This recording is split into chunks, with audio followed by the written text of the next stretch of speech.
everybody. This is Tanya, and this is the first lunchish live show. Some of you may be wondering, where did lunchish come from? Well, that's kind of what time this show is going to be, at lunchish time. So it's basically going to be during the girls' nap time. But I just don't know exactly when it's going to be. Sometimes they go to sleep a little bit early, like they even known to go to sleep as early as 11:30. Sometimes they don't knock out till maybe 1:30. So I would hate to say that I'm definitely going to jump on at 1 or 12 or 11:30 or any time like that, and then I'm not able to do it. Or I do it and the babies are kind of guest appearing on the live show. So I figured the best thing to do would just kind of say lunchish time. You know, I am recording it, so it'll be on Facebook and on my YouTube channel if you want to go back and watch it later if you can't make it at whatever time. And then the other thing that I do intend to do, which I did do today, is if you're a part of my email community, I shot out an email and it basically just said I'm going live today at 12:45 and what the topic is, and I'll do that every single week. So once the girls lay down, I'll give it like a half hour, make sure they're good, they're asleep, no other interruptions. And then I'll shoot out that email to let you know I'm going on in 30 minutes or, 25 minutes, something like that, and give an exact time so that you'll know when you can jump on, if you can make it. My life might be like mine, and spontaneity is hit or miss. So you can always check it out later on, and that would be perfectly fine. Email community. So my email community did get the email about what time I was jumping on. If you'd like to be a part of that email community, just go to my website, journeywithtvporter.com. You're going to download my free offer, which is a powerful story to help you move beyond feeling stuck. And when you do that, you become a part of the email community. So you'll get updates about things that are going on with my business and the coaching programs that I'm offering. And then you'll also get that email about the live show, what time, topic, things like that. And you can always shoot an email back out to me so you can stay connected with me with anything that you may need as well. So before I jump in, because this is the first show, so I want to talk a little bit about myself just in case there's someone that doesn't know who I am or know what my story is.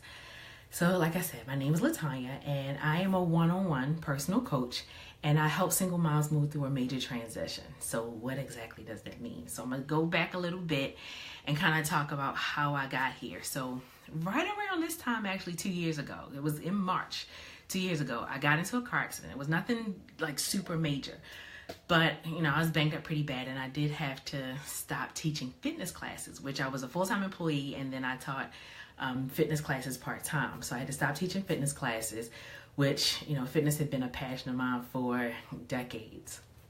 When I finally got back into teaching fitness classes, found out I was pregnant. So I'm 37 years old. I have 2 boys already, but they were 19 and 13. I found out I'm pregnant. So I was already going to be going through a major transition with kind of starting all over, having a brand new baby. So my boyfriend and I are kind of getting ourselves mentally prepared, and then we find out we're having twins. So another huge transition I knew I was going to have to go through, because although I may have some experience with babies, I'm getting 2 for the price of 1. So girls are born February of 2017. So I had 2 baby girls, they're the ones taking a nap right now.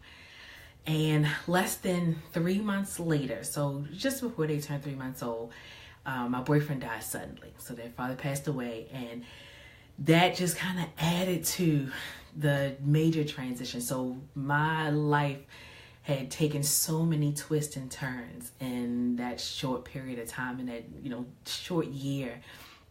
So many things had changed, so many things had happened, and I didn't want to get stuck. I wanted to keep going. I wanted to keep moving, and that was tough. I think it goes without saying that was really, really hard for me. I did reach out to a grief counselor, and I started going to grief counseling. But being able to go to a grief counselor, kind of process some of the things that I was going through, and really talking it out, brought me to where I am today. It brought me to that place of, I want to help other people. I want to do a little more than just fitness. I want to incorporate wellness. I want to incorporate overall wellness. I want to help other women, other moms, other people who are going through some type of major life change. And that's where that came from, helping single moms move through a major transition. So on my website, journeywithtvporter.com, that powerful story to help you move past feeling stuck, that's actually my story. So it talks about, my recent transition with the death of my boyfriend and the birth of my twins, but it goes back a little bit, and it does talk about transitions that I went through before where I did get stuck. So it kind of touches on how all of that brought me to the place where I am today.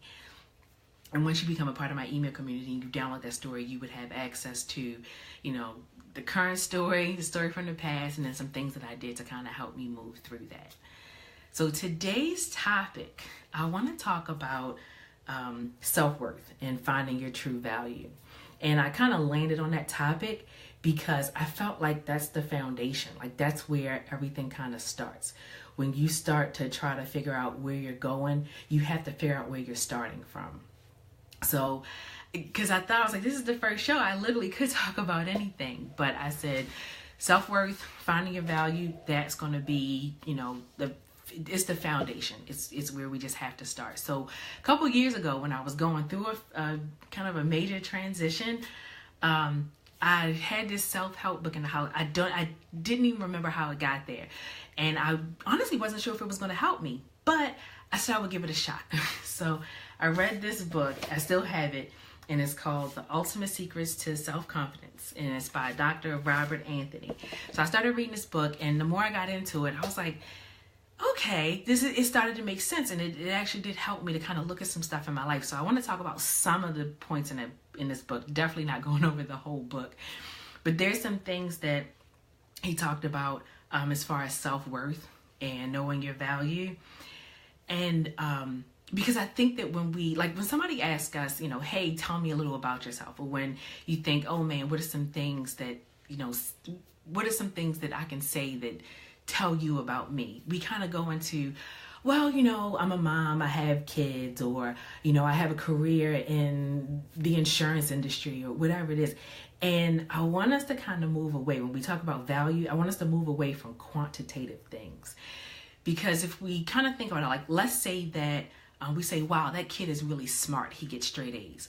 What happens when that kid doesn't get straight A's? What happens when he gets that B, or when he gets 2 B's? Does that mean he's not smart? No, that's not what it means. And I think sometimes we do that with ourselves too. So let's say that quantitative, we have a family, we have a husband, or we have a wife, and we have kids. And what happens when we get a divorce? Does that take away from our family? Does it take away from who we are? No, we're still amazing. You can't really put kind of a price on amazing, or you can't quantify being brilliant. If we look at like maybe Albert Einstein, and people are like, oh, he didn't talk until he was 3. But if we think about it, that doesn't come to mind. We think about how, oh, he didn't talk until he was 3 years old, but he's still brilliant. He's still a genius. And that's where I want us to go when we start thinking about our value. It's not about if we're a wife, if we're a mom, if we're a CEO of a company. It's not about that. It's about something so much bigger it's about our resilience. It's about our integrity. It's something so much bigger than what we can quantify. So the things that he kind of went over in this book talked about that a little bit. And there were some key points that even if you feel like, no, I know my value, I got things straight, I know this. There were some things that he pulled out that even made me kind of say, you know what? I do that sometimes. I need to think about why I'm doing that. And those are the things that I want to pull out. So he pointed out 12 things. I'm going to read off the 12. I'm not going to go over all 12, but I did pull some that I think might be a little common. So the 12 things that he talked about were blaming and complaining, fault finding, need for attention and approval, lack of close friends, aggressive need to win, overindulgence, depression, greed and selfishness, indecision and procrastination, putting up a false front, self-pity, and suicide. So those are the things, 12 things that he kind of touched on. And he did talk about them individually in the book. Me, I just want to go over 5 key points. And some of them I did kind of condense because I felt like they went together. They didn't have to be separated. So the first thing I want to talk about is blaming and complaining, along with fault finding and self-pity. I kind of feel like they all go together. So if you find that you blame other things, other people, circumstances for your problems, if it's always somebody else's fault, whatever happened, it's not your fault. It's never your fault. It's somebody else's fault. And you're kind of looking for the people around you to rally around you and say, you're right. Poor you. That was that person's fault. Or there was nothing you could do about that. That's a sign of low self-esteem and low self-worth. And the reason that it kind of goes in that direction is because if you're constantly blaming somebody else, not only are you not taking responsibility for whatever role you played in it, you're not giving yourself that personal responsibility for what happened, but you're also taking away your power. You're saying that whatever happened had this negative outcome and it's completely the fault of something or someone else, and there's nothing you can do about it. You don't have any assets. You don't have a skill set. You don't have anything that's going to help you, kind of get through this challenge or this obstacle. And that's a big deal because you're saying that you don't have the skill set you have isn't valuable enough to get through what you need to what you need to get through. And you can't do that. That's going to have you stuck. That's going to have you stuck in that place that you are complaining about, that you don't want to be in, that you dislike. But you never empower yourself to move past it. If you're a blamer, a complainer, things happen and it's not your fault, it's nothing you can do, you want to take a look at that because you want to empower yourself to know, no, there is something I can do. I have value. I have a skill set. I have talents. I can do something about this. So you want to make sure you practice that personal responsibility. Yes, this happened and these outside factors did contribute to it, but what can I do to change that? What can I do to make things different? What can I do to change the outcome for next time? Those are the things that you want to think about if you do find yourself tending to be in situations that were out of your control. Take control of them again.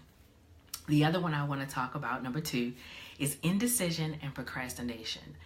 The reason they get tied into self-worth and value is because indecision is indicative of you not trusting yourself to make the right decision.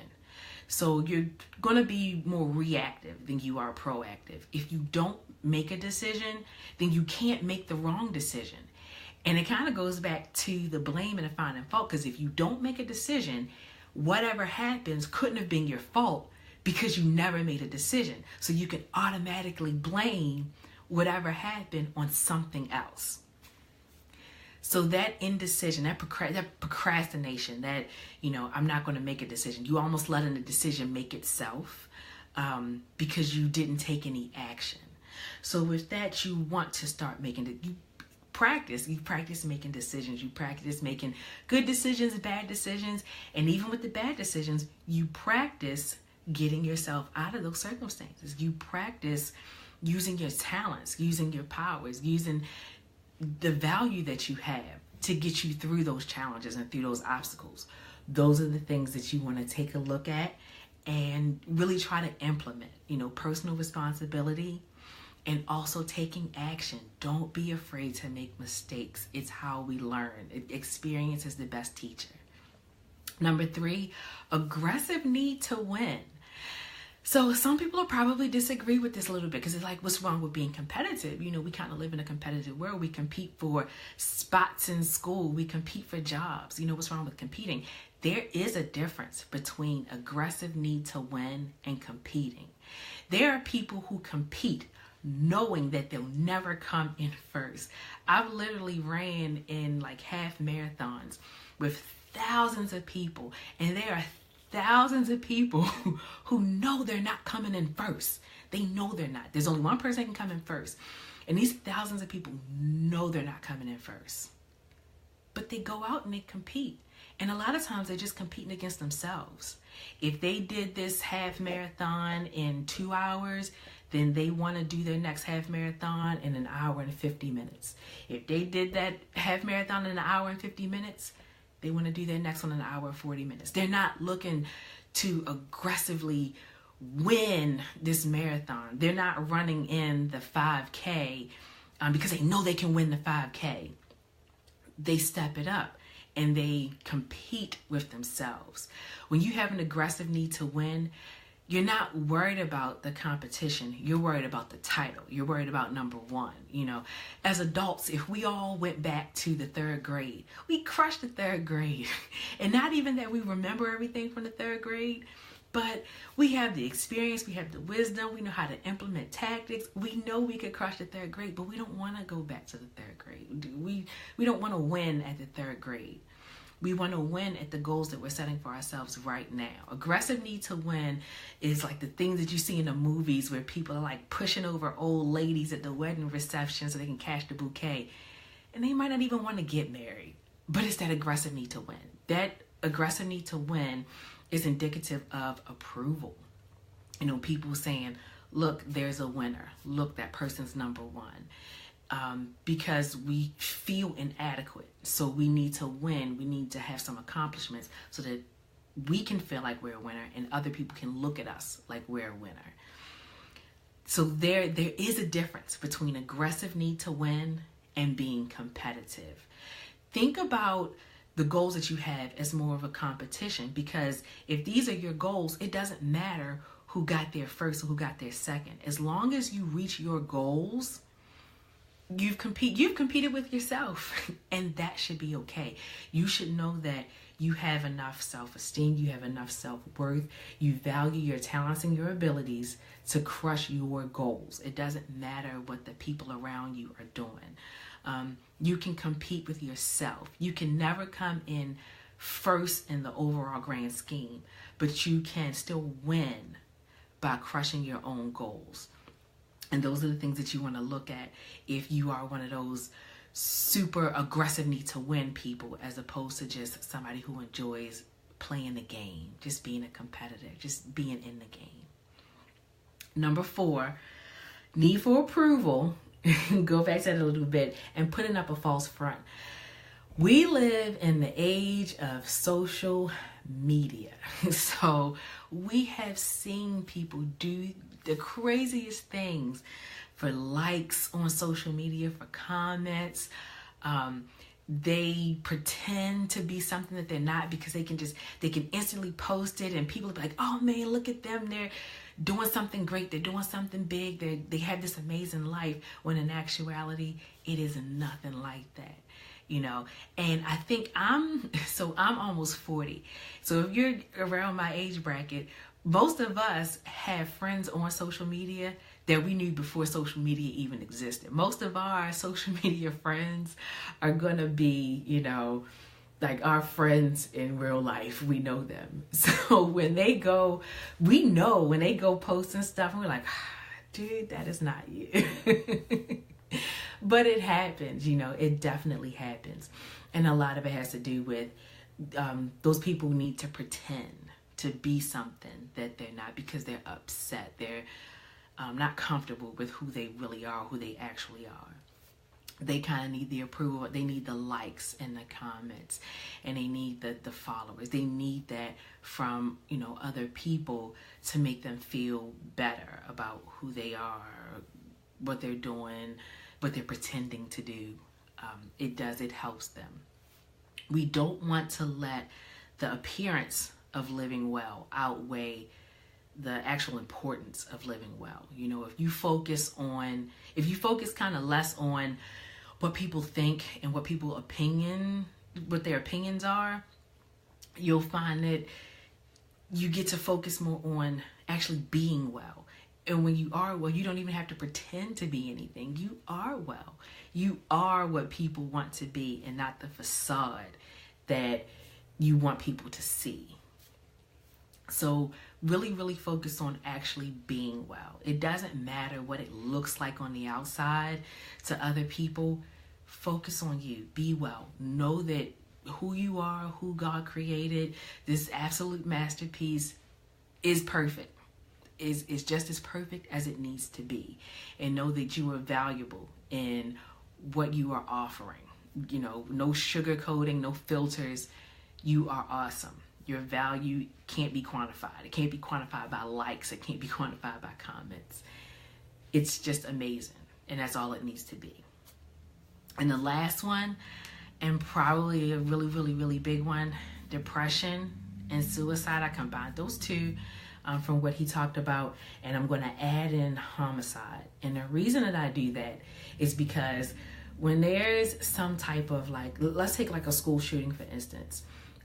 When there's like some mass school shooting, a lot of time what happens afterwards is the narrative is, oh, this person suffered from mental illness, or they were a loner, or you know, something to that effect. And then it just kind of gets thrown by the wayside. You know, it gets dismissed. This person shot up a school and they, you know, killed people, but they were mentally ill. So that's why they did it. But that's a big deal. If they're mentally ill, then that's a big deal. And it can play into depression and suicide and you know, and homicide. I know when I went for grief counseling, when I called my insurance company to see what my mental health benefits were and who was in network for this grief counseling, they said, sure, Ms. Porter, we'll help you with that. But we have to ask you before we continue, are you in danger of harming yourself or anyone else? Because homicide is a part of that.